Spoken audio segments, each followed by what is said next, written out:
Brandon Johnson had a reaction to it, and so we want to go ahead and get that because he was in Chicago. I think he was in Chicago. Was that where the National Association of Black Journalists event was? I think it was in Chicago. And so Brandon Johnson had a reaction to it, and so we want to experience what that was like, the same way that we just experienced it from a black woman's perspective. Make sure y'all hit a like for the algorithm, subscribe to the channel, and turn on your notifications.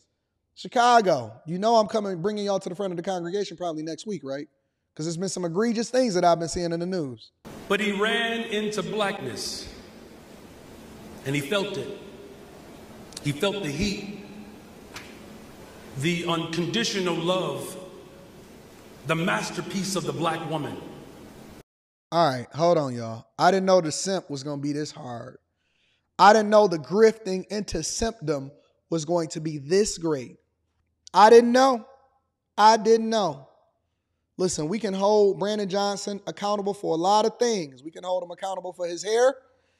We can hold him accountable for the migrant crisis being a sanctuary city in Chicago. We can hold him accountable for removing ShotSpotter, and the suburbs is actually implementing ShotSpotter while he's cutting it from the budget. We can hold him accountable for sending to the tune of over $500 million a year over into unsaid companies in order to accommodate the migrant crisis. But one thing is for sure and two things is for certain is that he's never changed his position on simping. He has never changed his position on leaning into his blackness and unmitigated support for blackness with the black woman, queen of the earth, mother of the universe. So no accountability on the woman for being disrespectful, for being absolutely egregious in her response and how it is that she's going back and forth with this man at all. No accountability whatsoever. The only thing that is because you ran into the blackness. You ran into blackness and the lion's roar of a black woman. Hear me roar. Christ. Let me run this from the top. I didn't know the simping was going to be this hard, y'all. I'm sorry. But he ran into blackness, and he felt it. He felt the heat, the unconditional love, the masterpiece of the black woman. That only... Is this guy Umar Johnson Jr.? Is he Umar Johnson Jr.? Just curious. Is this y'all seeing Umar Johnson? Amazing God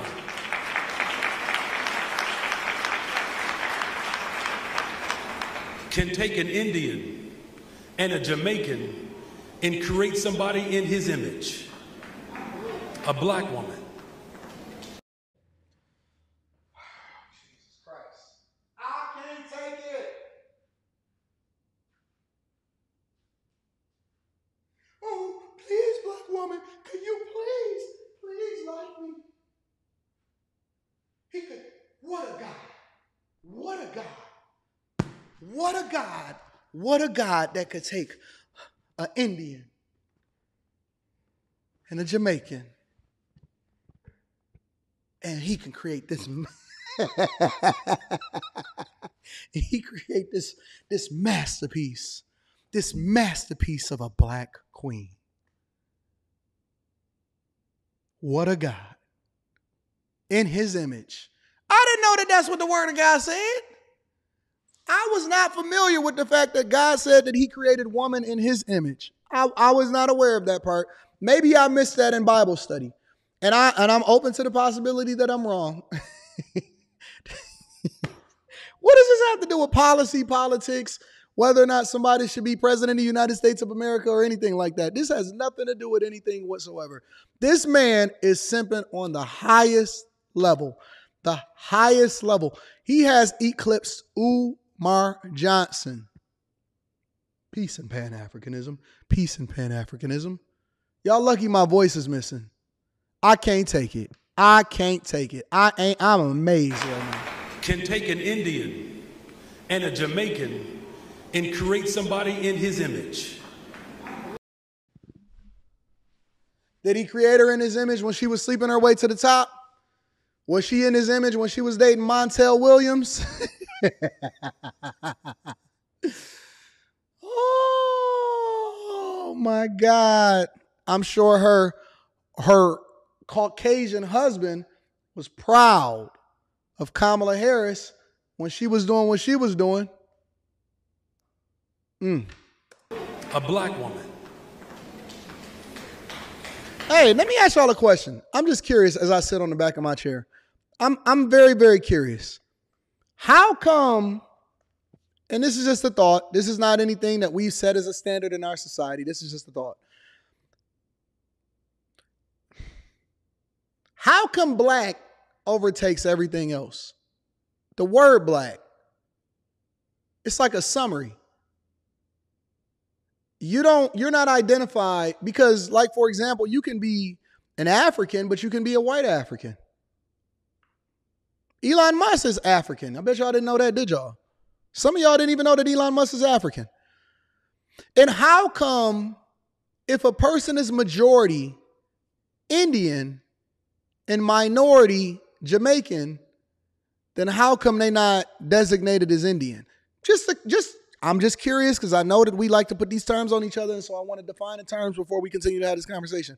How come the majority of what you are is not the thing that we then designate you as? We just automatically want everybody at the Cool Kids Club, huh? Honest to God, I'm curious. If you're majority Indian, as you indicate, and you're looked at as white on your birth certificate, and your father got a percentage of Jamaican in him, then that means that you just automatically black? Keep in mind that this is not only an individual who lies, but he does it repeatedly. Oh, God. In fact, Donald Trump wants us to believe that our battle is between low-wage workers and individuals with no wages. He wants us to believe that somehow our hopes and aspirations cannot be fulfilled. In fact, he is so bad at what he does, he was sued by the Justice Department because he was refusing to house black people. But then came along a black woman by the name of Kamala Harris, who took on banks and corporations during the housing crisis and settled billions of dollars to ensure that homeowners get to experience the true, full expression of the American dream.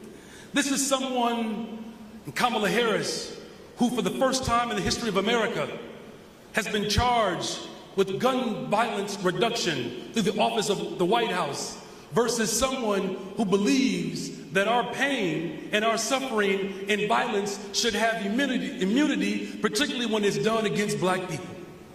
I'm talking about the difference between a black woman and someone who sits in the office of lies.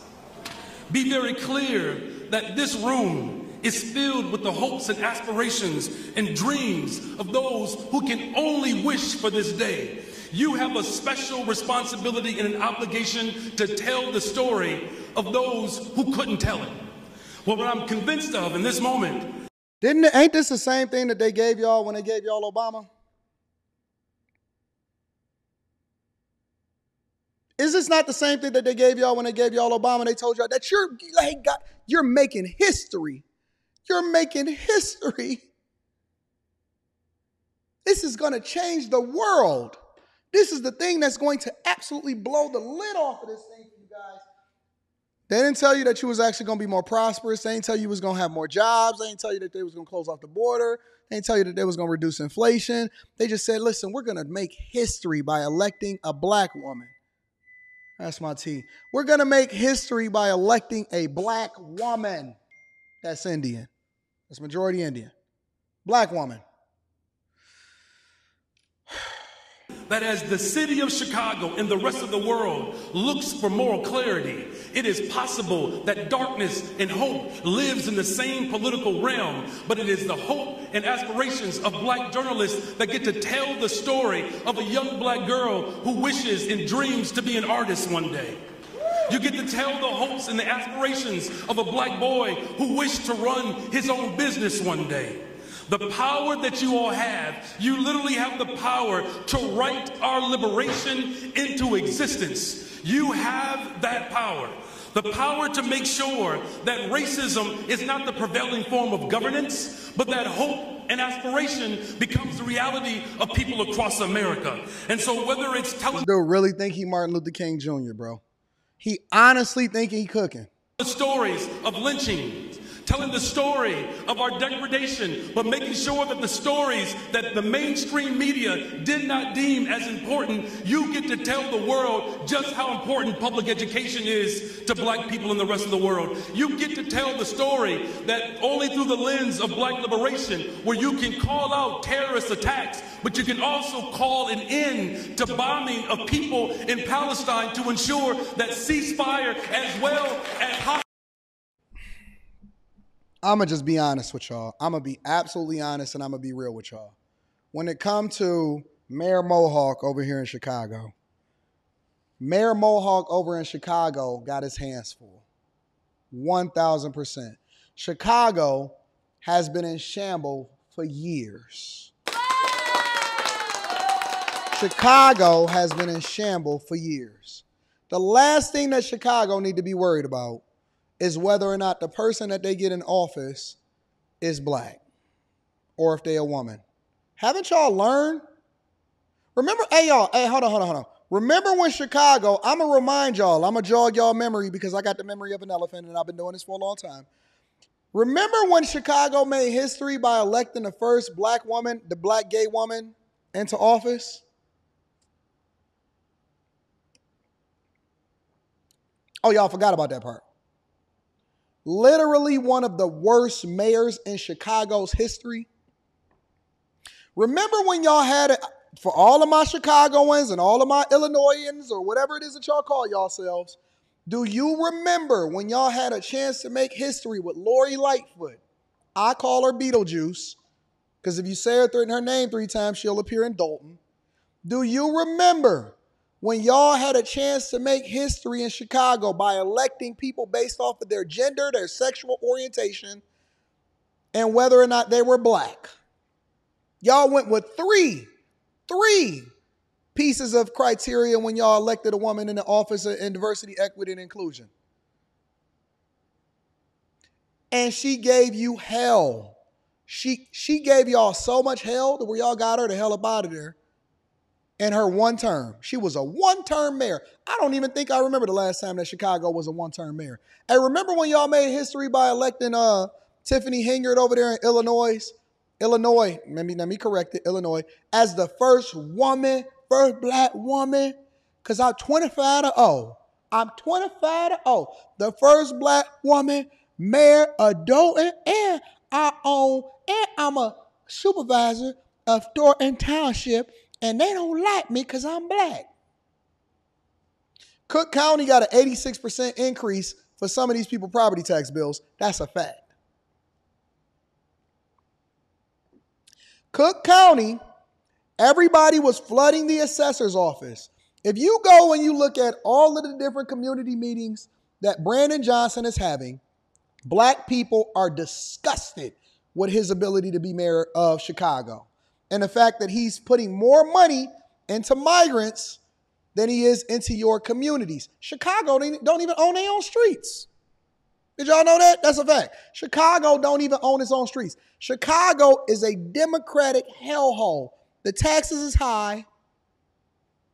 The Miracle Mile is experiencing almost a 33%, 34% vacancy rate. Businesses are leaving at a historic clip. This is a fact. This is not my opinion. This is a fact. Migrants have been stabbing each other in downtown Chicago. They are short 2,000 police officers. They're cutting the budget in order to put more money into the migrant crisis. They begging Biden to send them a check before he get out of office so that they can cover their bills, and they run it at a historic deficit. Now, you tell me, because I only speak facts. I speak Facanese.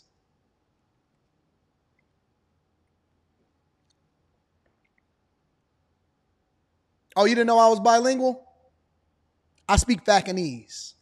I don't speak theory. I don't speak hyperbole. I don't just give my opinion. I speak Facanese. And the Facanese community, we know that you know that we know that you know that y'all been tearing up the community for a long time in the name of identity politics. of identity politics. Is anybody else in here a part of the Facanese community? Is anybody in here also on the Facanese community board? Are you a board member? Are you a user of the Facanese community? Let me read some of these super chats, man. The simping is out of hand. The simping is out of hand. Before we